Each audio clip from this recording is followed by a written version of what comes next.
beloved, and welcome to another episode of the Ascension Cafe.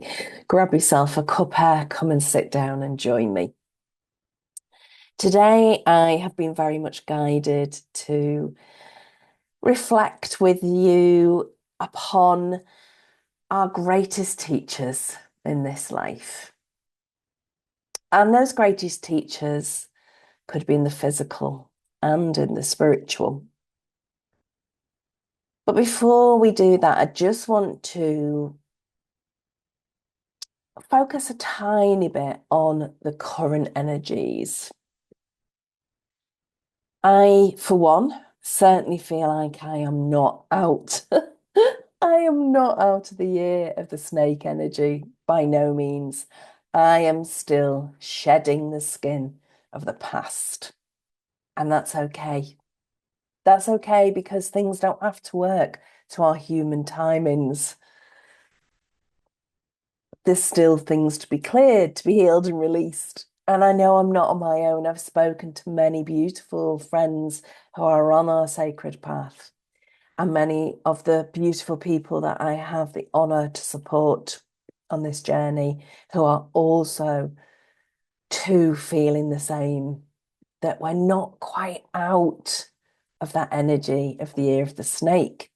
And of course, in our humanness, if we want to tie it all in nice and neat and put it all in a box like we do, we have the Chinese New Year on the 17th, which heralds the beginning of the year of the horse. The energies that have been very predominantly prevalent, and I certainly have felt, is Venus. And of course, Venus is the planet of all things love, connection, and relationships.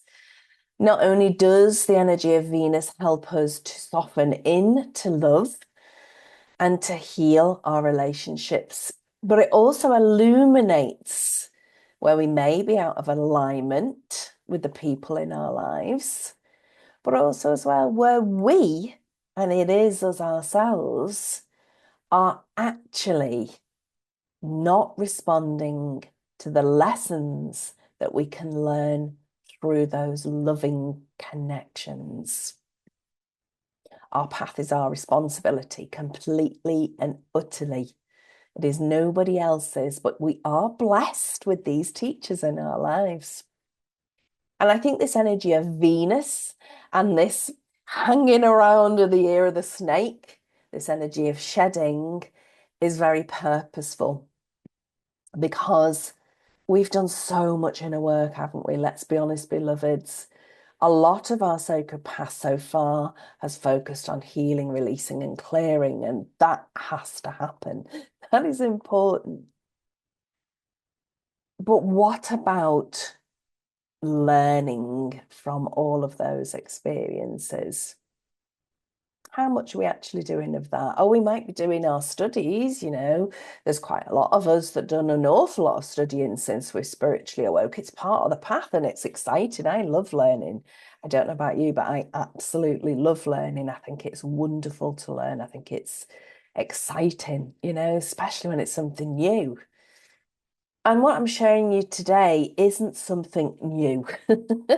Almost every spiritual facilitator, healer, teacher, or medium, whatever label we put on ourselves, will talk about our teachers, our emotions being our teachers. That's very important, but also the people in our lives. But what I'm doing today in the Ascension Cafe is I'm inviting you to look at this from the perspective, are you really honoring those teachers in your life? And are you choosing to move through those lessons? Or are you in spiritual denial? Are you sitting there thinking, okay, I can see the trigger, that conversation I've just had with that loved one. I understand the trigger, but are you really, really taking on that lesson? So let's just talk a little bit about these teachers in our lives. Each and every one of our loved ones, family, friends, all of our connections has a role to play as a teacher in our life. And it is up to us to actually recognize the lessons that that connection is bringing in. So let me share an example. Let me share an example with you. Both my husband and I have been married previously, and both of those previous marriages were absolutely karmic relationships. There is not one shadow of a doubt. My husband's learning and growth through that experience was about his self-worth. It was about choosing his happiness, realizing what felt good to him and what was damaging him, what was harming him.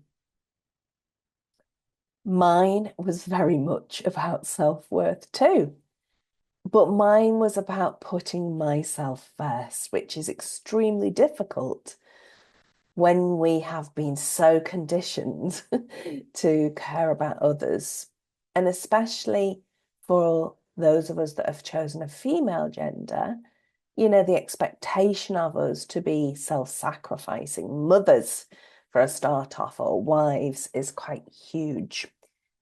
And we're still in that energy. We are clearing and healing that wounded feminine and the toxic masculine that holds us there.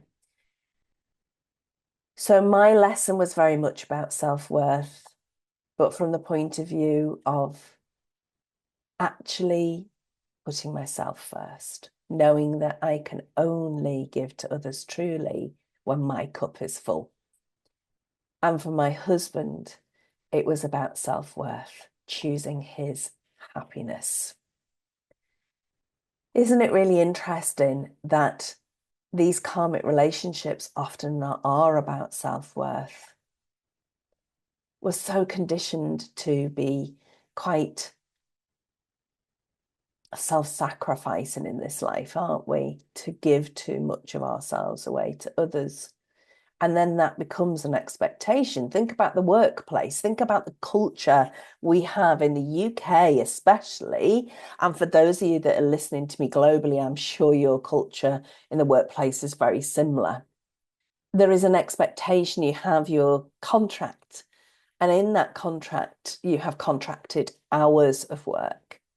But in the workplace in the 21st century, it is expected that you do more than those contracted hours, that you are flexible, and that if a job isn't done, you don't put your tools down at 5 p.m., you stay until it's done. There is an expectation that you give so much more than you are receiving. And this is a conditioning that we have right across our lives in every areas in our lives. And we are blessed with teachers in our lives to help us see where we are in that energy. And that's just one lesson, giving more than receiving, being out of balance with, emptying your cup instead of filling your cup, being out of balance with work and rest, being out of balance with time to be peaceful, time to go out and have fun. Each and every one, whatever the lesson is for you, whatever that is, it could be many things. Each and every one of our teachers is giving us the opportunity to learn those lessons. But it isn't just about learning the lesson. We have to actually choose to act upon it. We can't move forward on this ascension path if we don't sometimes make difficult choices and decisions. And they often or not will come back to you choosing you, what is right for you, what is in alignment with you. So the teachers, all of these beautiful teachers in our lives, we have soul contracts with. It is part of our divine design. We have a plan, and you will have heard, most of you will have heard this, and I always remember this very clearly, and I believe it was Tim Wilde who said this in a workshop, and I loved it. I thought, wow, yeah, that's it. And he kind of spoke about, us up there in spirit and are saying to all of our beautiful connections in spirit, I want to go back down to earth. I want to have another lifetime and I want to learn this soul lesson. And then once all of our lovely spiritual connections have finished laughing at us, going, you crazy, mad. They go, okay, I'll help. I'll be your husband. I'll be your daughter. I'll be that boss in that workplace that gives you a really hard time. And this is how it happens. We choose our family, we choose all of our loved ones and connections, and each and every one of them play a role in our lives. And we don't get too rigid with that because each and every one of us has free will, and free will can either go, both ways. It can work for us wonderfully and beautifully, but also our free will, if we're in our ego, can cause all kinds of chaos and mayhem, and it can make it very difficult for those soul lessons to play out. So, beloveds, each and every one of these teachers, yes, our loved ones may trigger us, they may drive us absolutely up the wall, they may drive us mad, but each and every one of them has an important lesson to bring to us and a blessing, of course. And I think once we start to see that, then the energy around those conflicts with others, those challenges with others and difficulties changes because we start to see that they too are learning, growing, healing. And yes, there are those souls who do choose to not go spiritual awakening, to not remember the divine essence, but they're still underneath whatever the situation is, they're still hurting or in fear or both.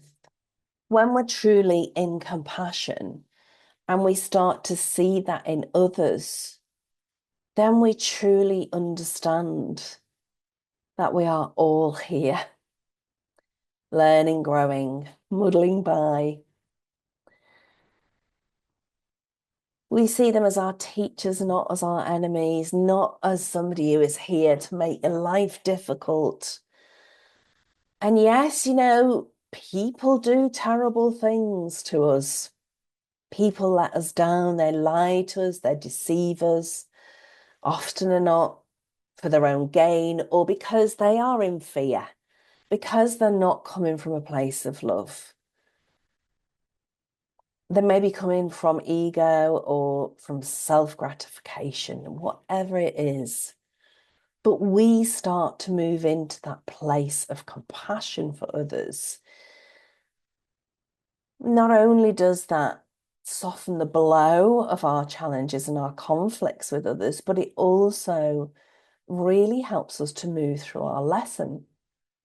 Because when we move our ego out the way, when we move our, oh, you're wrong, I'm right, all of that out of the way, and we just focus on our own healing and growth, but we are compassionate to those who have hurt us or wronged us or just in any way, shape, or form triggered us, then the noise, the confusion dispels, and we can really start to see the lessons. Some years ago, I delivered a series of workshops called The Teachings of Christ. And at that point in my journey, the Ascended Master Christ was very much prevalent in my spirit team. And he was very much supporting me with my own ascension. But he was also very much a huge part of my divine service work. And while I was channeling the information to share with others in these series of workshops, he gave me three very clear aspects of his mission on life when he was last here over 2,000 years ago. And he put it into three very clear categories. His teachings were based around forgiveness, they were based around grace, and they were based around love. And Yeshua, the ascended Master Christ, taught us that forgiveness isn't condoning something that's happened to you. When someone has chose to purposefully make a choice knowing it would hurt you, when somebody has purposefully chosen to in some way or other dim your light or harm you, it isn't condoning that. It is the act of freeing yourself and freeing that other person from that soul contract that has been executed. Forgiveness energetically releases you from the energy between you, the cords, attachments, bindings, etc., the soul contracts and agreements. Energetically, it can help you to alchemize and transmute those lower vibrational energies that are created through those experiences via our emotions, such as anger, fear, maybe even resentment, frustration, disappointment, even grief, and a sense of deep sadness and loss. It not only alchemizes all of those, it clears your field and opens you up for higher experiences as long as you learn the lesson. As long as you have recognized the teacher, the lesson they have brought for you, that forgiveness then empowers you to move on from that lesson and be free to liberate you. And then the Ascended Master Christ also taught us that grace works through our lives in the most miraculous way. And grace isn't something we earn by being good, by being that good girl or good boy and doing the good deeds. Oh, look at me. Aren't I a wonderful light worker?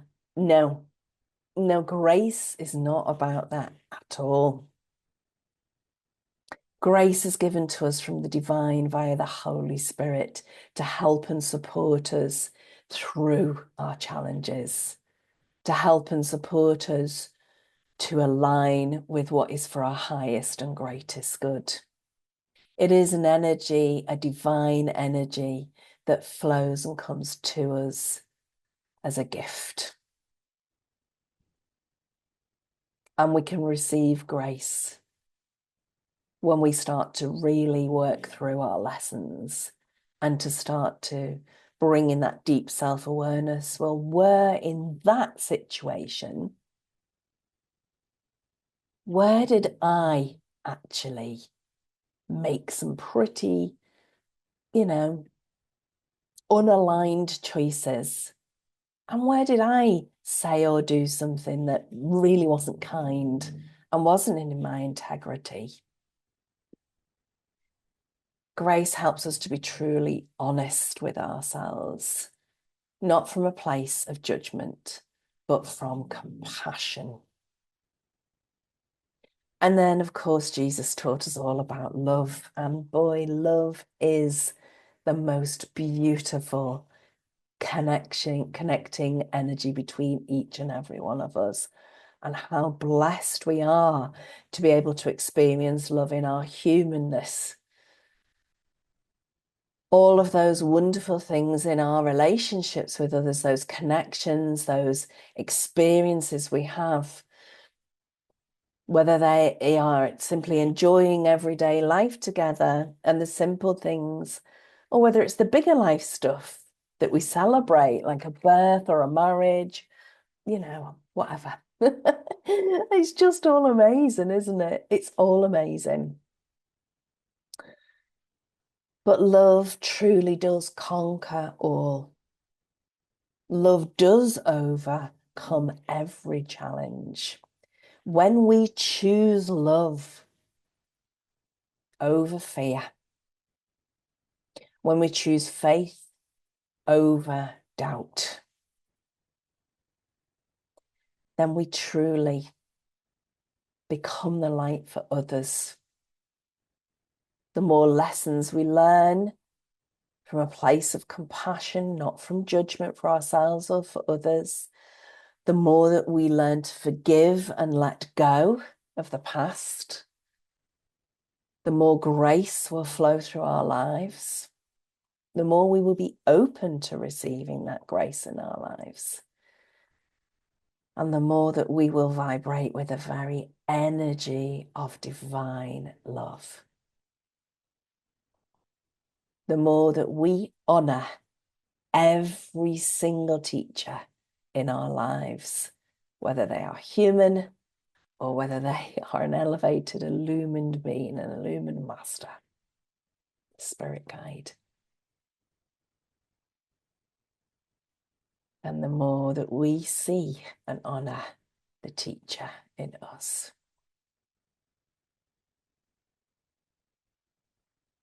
So let all of this soften into your heart, beloved. Take what resonates with you and let it help you move through your day, day in, day out, and every interaction you have with another human. Now it flows through you in forgiveness, in grace, and in divine love. And until next time in the Ascension Cafe, take care of yourself. Much love and blessings from me, Carrie X.